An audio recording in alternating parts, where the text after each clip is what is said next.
Sardar Sarovar dam છે તેના દરવાજા બનાવવામાં આવ્યા, ત્યારબાદ એ પહેલીવાર સંપૂર્ણ ભરાયો હતો। ત્યારબાદ આજે સતત 5મી વખત ડેમ છે એ સંપૂર્ણ ભરાયેલો છે અને માટે જ સીએમ છે અત્યારે ત્યાં પહોંચ્યા છે, પૂજા વિધિ કરી રહ્યા છે। સંવાદદાતા વિશાલ પાઠક વધુ જાણકારી આપવા માટે જોડાઈ ગયા છે। વિશાલ, અત્યારે સીધા દ્રશ્યો જોઈ શકાય છે, સીએમ છે માં નર્મદાની પૂજા આરાધના કરીને આજે નર્મદા નીરના વધામણા કરી રહ્યા છે। જી જિજ્ઞાસા, મુખ્યમંત્રી ભૂપેન્દ્ર પટેલ અત્યારે નર્મદા ડેમ ખાતે આવી પહોંચ્યા છે અને જે નર્મદાના જે નવા નીર આવ્યા છે તેના વધામણા કરી રહ્યા છે। ચુંદડી, નારિયેલ અને આરતી કરીને નર્મદા નવા નીરના વધામણા કર્યા છે। જો વાત કરીએ તો નર્મદા ડેમ આ 5મી વખત અત્યારે 138.68 મીટરે પહોંચ્યો છે। પહેલા જો 2017માં અને દરવાજા જે 14માં મૂક્યા બાદ 17માં એને પરમિશન આપવામાં આવી, દરવાજા બંધ કરવાની પરમિશન આપ્યા બાદ 2019માં નર્મદા ડેમ ભરાયો હતો અને ત્યારબાદથી લઈને 2019, 20, 21માં વરસાદ ઓછો પડવાના કારણે નર્મદા ડેમ ભરવામાં નતો આવ્યો। ત્યારબાદ 22, 23 અને આ ફરીથી 24માં 5મી વાર નર્મદા ડેમ ભરવામાં આવ્યો છે અને અત્યારે મુખ્યમંત્રી તેના વધામણા કરી અને જે અધિકારીઓ છે તેમની સાથે વાતચીત કરી રહ્યા છે। બિલકુલ વિશાલ, આભાર સમગ્ર માહિતી બદલ। તો અત્યારે સીએમએ નર્મદા નીરના વધામણા કર્યા છે, ત્યારબાદ તેઓ ત્યાંથી રવાના થયા છે। જ્યાં હાજર અધિકારીઓ છે તેમની સાથે પણ તેઓ મુલાકાત કરીને વાતચીત કરી રહ્યા છે। મહત્વપૂર્ણ છે કે છેલ્લા ઘણા વર્ષોથી આ પરંપરા રહી છે કે જ્યારે નર્મદા ડેમ છે સંપૂર્ણ ભરાતો હોય છે ત્યારે રાજ્યના મુખ્યપ્રધાન દ્વારા તે નીરના વધામણા કરવામાં આવતા હોય છે, પૂજા અર્ચના કરવામાં આવતી હોય છે, માં નર્મદાની આરતી ઉતારવામાં આવતી હોય છે અને એ જ પ્રકારે આજે ફરી એકવાર સીએમ ભૂપેન્દ્ર પટેલે નર્મદા નીરના વધામણા કર્યા છે, કેમ કે ગત વખતે પણ સીએમ ભૂપેન્દ્ર પટેલ દ્વારા નર્મદા નીરના વધામણા કરવામાં આવ્યા હતા। ગુજરાતની જીવાદોરી સમાન સરદાર સરોવર ડેમ કે જે પોતાની સંપૂર્ણ સપાટી પર પહોંચી ગયો, 100% આ ડેમ ભરાઈ ગયો અને એ જ ખુશીમાં સીએમ દ્વારા આજે આ નીરના વધામણા કરવામાં આવ્યા છે। સીએમ અત્યારે કેવડિયા પહોંચ્યા, મંત્રોચ્ચાર સાથે પૂજા વિધિ કરવામાં આવી હતી, માં નર્મદાની આરતી ઉતારવામાં આવી હતી અને ત્યારબાદ સંપૂર્ણ વિધિ કર્યા બાદ સીએમ ત્યાંના જે અધિકારીઓ છે, ત્યાં જે હાજર લોકો હતા તેમની સાથે પણ તેમણે મુલાકાત કરી છે, વાતચીત કરી છે। પહેલીવાર આ પરંપરા થઈ હોય એવું નથી, પરંતુ વર્ષોથી આ પરંપરા ચાલતી આવે છે કે જ્યારે પણ નર્મદા ડેમ છે સંપૂર્ણ ભરાતો હોય છે, કેમ કે આ ડેમ છે 7 મહાનગરોને પીવાનું પાણી પૂરું પાડે છે। અનેક હજારો ગામડાઓ છે કે જ્યાં નર્મદા નીર છે એ પહોંચતું હોય છે અને જેના માટે જ તેઓ સિંચાઈનું અને પાણીનું પૂરું પાડી રહ્યો છે, જેને લઈને તેને ગુજરાતની જીવાદોરી સમાન ડેમ કહેવામાં આવે છે।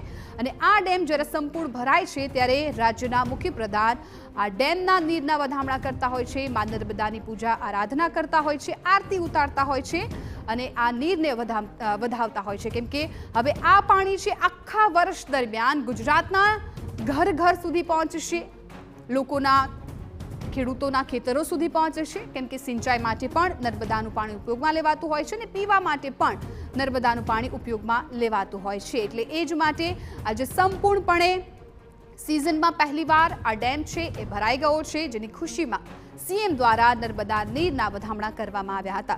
વારંવાર અમે આપને દ્રશ્યો બતાવી રહ્યા છીએ સીએમના કે કેવી રીતે તેમણે નર્મદા નીરના વધામણા કર્યા હતા। આપ આ દ્રશ્યોમાં પણ જોઈ શકો છો કે જ્યાં બ્રાહ્મણની હાજરીમાં, પંડિતજીની હાજરીમાં મંત્રોચ્ચાર સાથે સીએમએ માં નર્મદાની પૂજા આરાધના કરી હતી, આરતી ઉતારી હતી અને જે પ્રકારની દર વર્ષે વિધિની પરંપરા રહી છે એ જ પ્રકારે આ વર્ષે પણ વિધિ કરવામાં આવી હતી અને ત્યારબાદ તેમણે ત્યાં હાજર લોકો હતા, અધિકારીઓ હતા, તેમની સાથે પણ વાતચીત કરી હતી। 2019થી આ પરંપરા ચાલી આવે છે।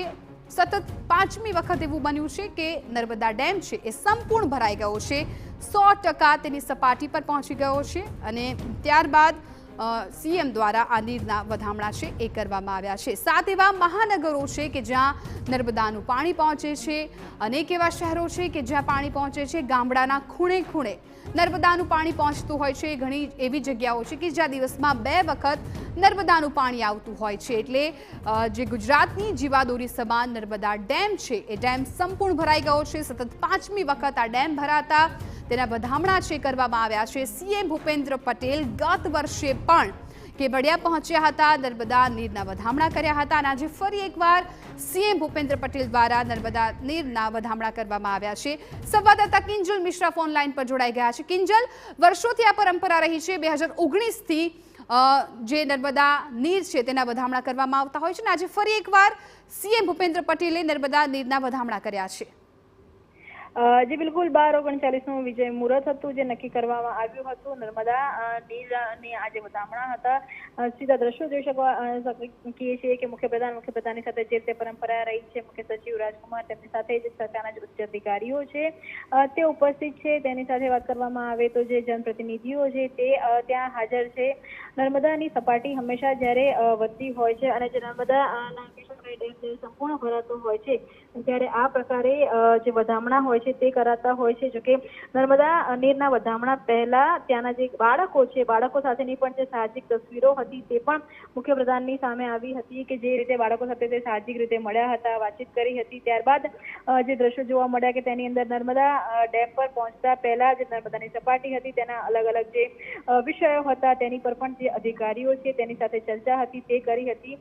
જ્યારે પણ સપાટી ફૂલ થઈ જતી હોય છે, ડેમ સંપૂર્ણ ભરાતો હોય છે ત્યારે જે વધામણા છે તે થતા હોય છે. અને એક પરંપરા 2019 રહી છે. મુખ્યપ્રધાન તરીકે નરેન્દ્ર મોદી હતા અને જે રીતે નર્મદા એ ગુજરાતની જીવાદોરી માનવામાં આવે છે તે ત્યારથી એક આ પરંપરા શરૂ કરવામાં આવી હતી. સરદાર સરોવર ડેમ જે રીતે ત્યારબાદ કહી શકાય કે જે કેવડિયા કોલોની પણ આખો ડેવલપમેન્ટ થયો અને આ જે કહી શકાય પ્રથા હતી, પરંપરા હતી તેને જાળવી રાખવામાં આવી. જે રીતે આખી જે કહી શકાય કે હિન્દુ પરંપરાની રીતે કળશથી જે પુષ્પાંજલિ કરવામાં આવી. ત્યારબાદ કળશથી જે જળ હતું તે મંદિર જે નર્મદાની અંદર તર્પણ કરવામાં આવ્યું અને આ જે આખા જે વધામણા હતા તે મુખ્યપ્રધાને કર્યા અને જે વિજય મુહૂર્ત હતું જે સમય નક્કી કરવામાં આવ્યો હતો અને જે દ્રશ્યો છે તે પણ જોઈ શકાય છે કે કઈ રીતે જે નર્મદા છે તેની સંપૂર્ણ સપાટી છે તે જોવા મળી રહી છે. અને નર્મદાના આ પાણીનો ઉપયોગ મહદઅંશે ખેતીમાં પણ થતો હોય છે એટલે આ એ રીતે પણ ખૂબ જ મહત્વપૂર્ણ છે. બિલકુલ કિંજલ, આભાર સમગ્ર માહિતી બદલ. તો જે રીતે અમારા સંવાદદાતાએ પણ વિગતો આપી, જ્યારે સીએમ કેવડિયા પહોંચ્યા સૌથી પહેલાં તો ત્યાં જે બાળકો હતા તેમની સાથે તેમણે સાહજિક મુલાકાત કરી હતી, તેમની સાથે વાતચીત કરી હતી અને એ ફોટો પણ સામે આવ્યા હતા. ત્યારબાદ સીએમનું સ્વાગત કરવામાં આવ્યું હતું અને ત્યારબાદ સીએમએ મા નર્મદાની પૂજા આરાધના કરીને નર્મદા નીરના વધામણા કર્યા હતા. પરંપરા રહી આવી છે 2019થી આ જે પરંપરા છે એ ચાલતી આવે છે અને આજે પણ આ પરંપરા છે એ સીએમ ભૂપેન્દ્ર પટેલ દ્વારા નિભાવવામાં આવી હતી.